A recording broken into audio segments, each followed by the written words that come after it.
myself to come out and have a few words of encouragement for any group of workers that's struggling, and we're certainly struggling.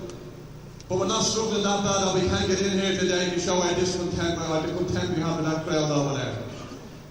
Now what we have here now is, we've a couple of lads on the committee. I'm going to give Jim Waldron, the founder member of this committee, wants to say a few words. Okay?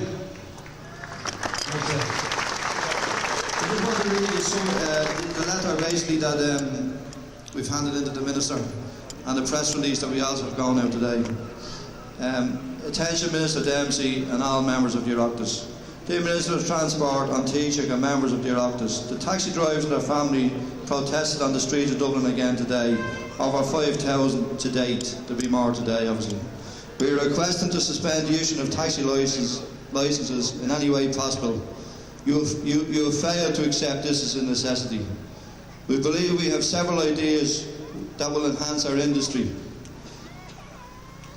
We know you continue to bail out other industries. What about us? Our bailout would cost nothing. You have failed us to date. We drivers have to work twice the European directive to make a wage. The Centre of Statistics Office say the average industrial wage is €627. And because we're now working for less than the minimum wage, that adds up to 70 hours, not allowing for your running expenses. You suggest you're aware in the previous letter of our hardships. We find that hard to believe.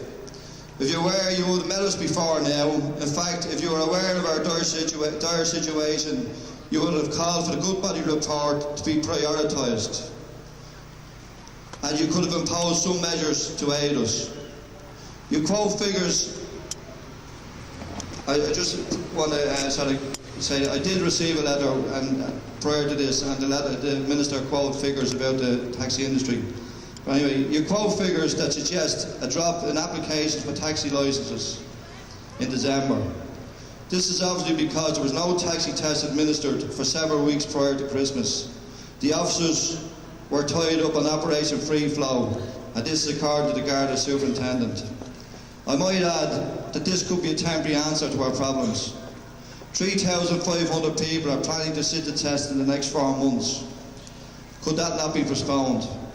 If you requested your colleague in government, the Minister for Justice, to deploy his officers on other more pressing matters, i.e. increased crime or bank fraud, this could give a window of opportunity, a time frame to resolve the lack of standards in the taxi business and a lifting of the bar for all drivers and future entrants. Our frustration continues to grow. We have tried to date not to cause disruption to the public or the business world. However, you are leaving us with no alternative, and our protests will most likely have to escalate. Should you wish to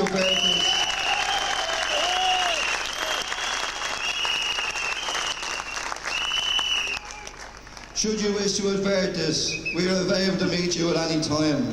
We did request to meet you on our previous visits, and we have yet to receive an invitation. I would like to point out taxi drivers throughout the country, and you heard from the fellas in Cork earlier on, taxi drivers throughout the country hosted corresponding protests in support of the Taxi Drivers for Change.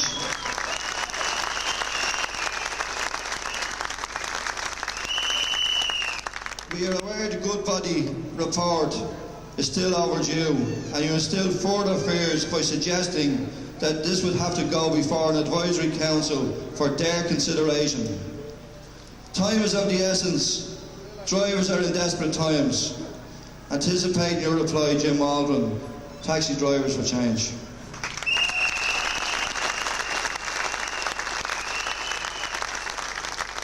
Now I just want to read just a short press release that we're giving out today, because I think it brings reality to people.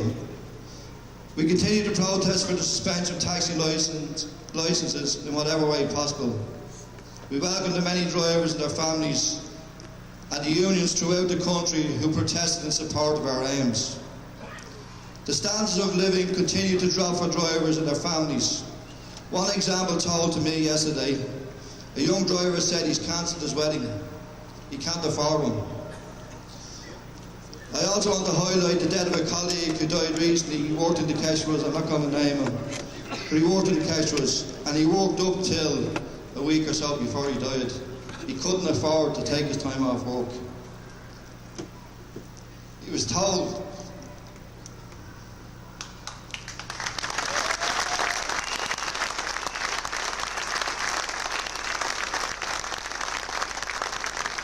he never tied the sick banner. And that's what we're all facing. Thank you. Well, thanks very much. Also, I have to tell you folks,